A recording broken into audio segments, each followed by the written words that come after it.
Hello, everybody, and welcome back.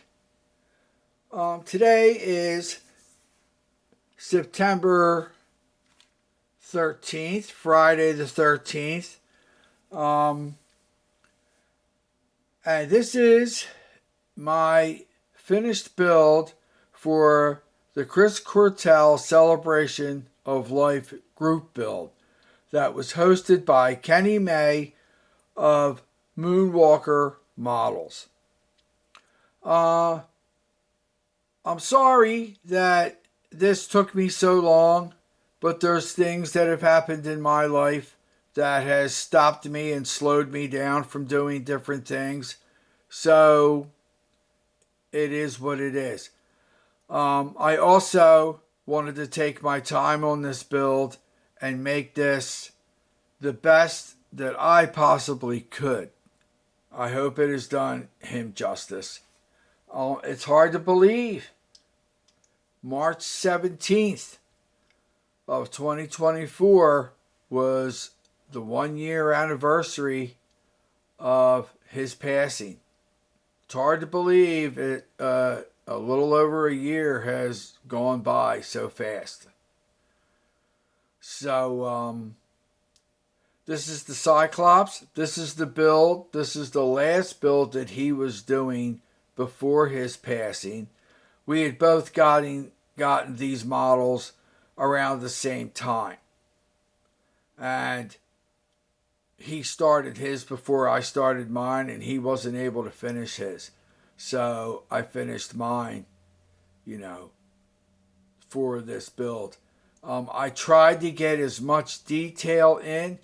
The one thing I will say about this kit, it's by a company called X Plus. I believe it's still available if you're interested. But the one thing about this kit is when it comes to the fur on his legs and all that, it has shallow details.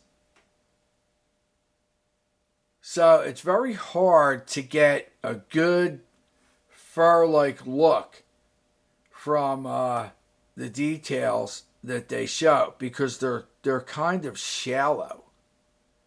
Another thing that they did with this kit, and you'll see because we're going to spin it around here in a few minutes or a few seconds, is that when they made the cage, they didn't put a back on it. It only has three sides. It should be four-sided, and they didn't do that. They only made it three sides, so the whole back side of the cage is empty.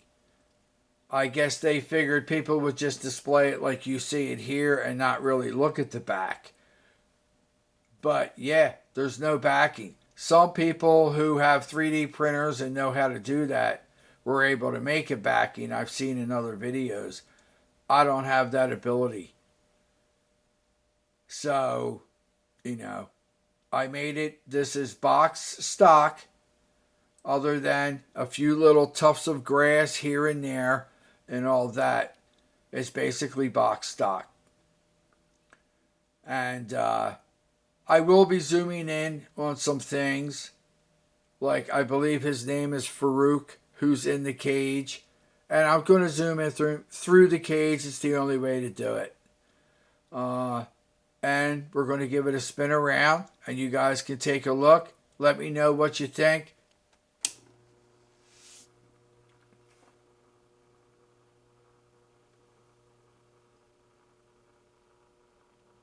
I did glue. Originally, the model's supposed to be that club. It's supposed to just be leaning, up against one of the rocks or leaning up against the cage. I thought that it would look nicer to put it in his hand. So that's what I did.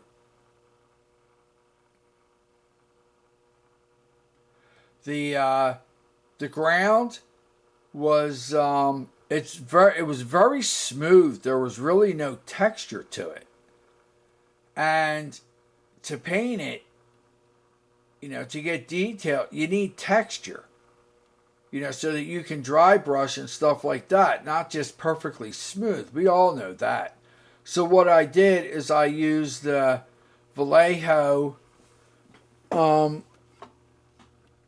diorama effects, and they have all different ones. They have earth texture and all that. I used the desert texture, the sandy texture, and then once it dries, you're able to paint over it. So that's what I did. So I painted some of the rocks gray, and then I did some dry brushing and some washes to make the desert floor look, so it wasn't just a stark look like sand.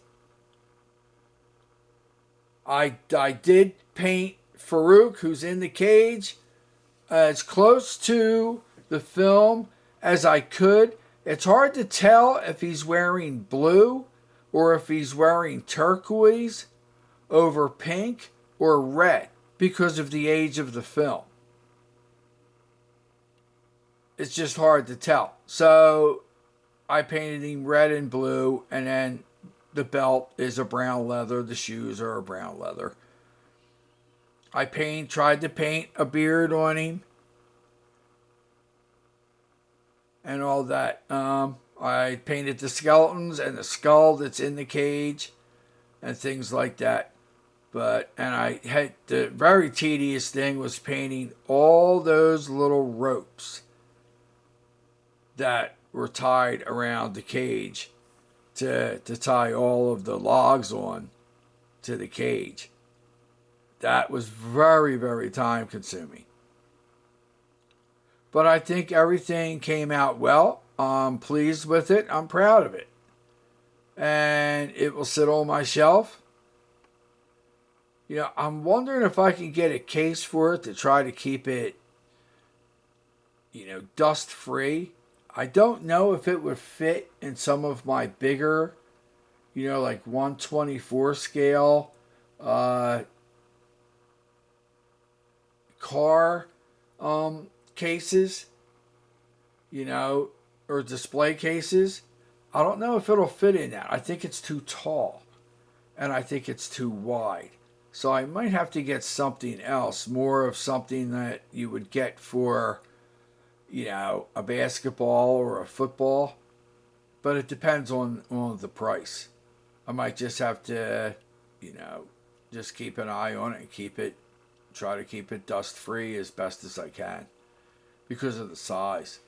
I'm going to have that with a few other things that I have coming up that I want to build too. So, okay. He spun around quite a lot. Let's stop this. So I painted the beard. I painted his eyebrows and the eyes. And all that. So, and if we pan back a little bit, you can see here, this is just the bottom part of the Cyclops himself, the hair on his legs. And it may look on camera like there's a lot of detail, but it's very shallow. It's very shallow. So I tried to get it because if you watch the movie, he's a darker brown up towards the top. And then when it comes down towards the bottom, it becomes more like, I guess because the sun's hitting it, it becomes more like a lighter brown, almost a blonde. And it's hard to tell what color his hooves are. Sometimes they look black, sometimes they look a dark brown. So it is what it is. So I just did the best that I could with that. First we'll zoom in on his nice pretty face.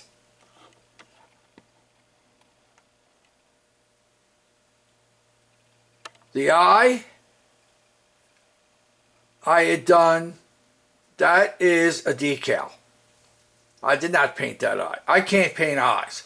And something that's as small as Farouk, who's in the cage, I just would put a little black dot.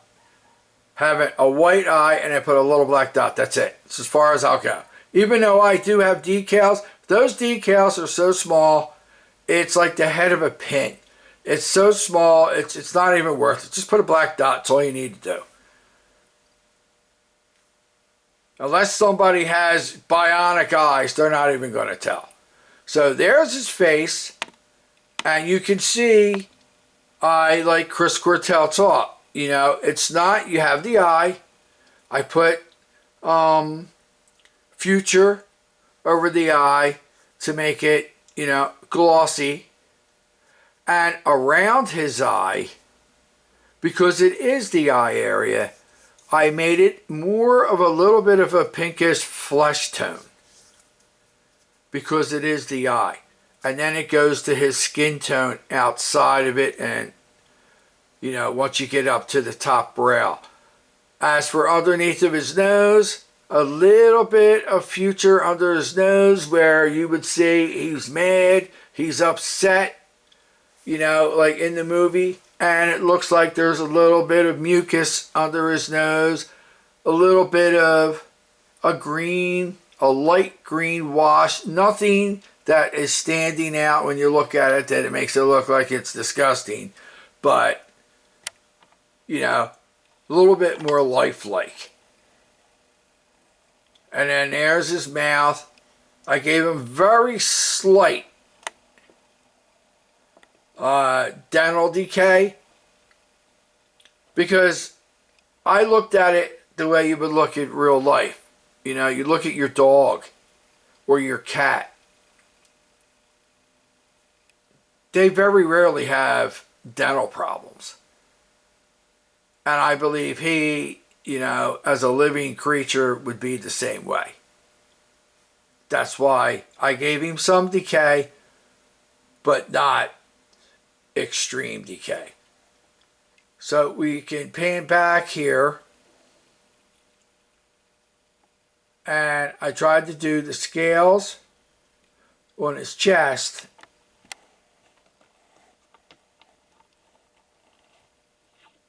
They are like scales and warts and bumps and all that. That was all, you know, I tried to do a couple. I did it a little at a time. A couple little washes. And get the darkness in between those scales so that it would bring out the definition of his chest and all that kind of stuff. The same thing with his, you know, down with the stomach and where the hair and his stomach and all that stuff would meet.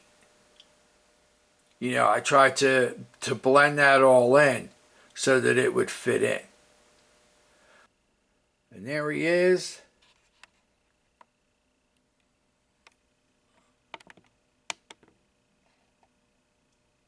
And I hope everybody likes it. And thank you for watching.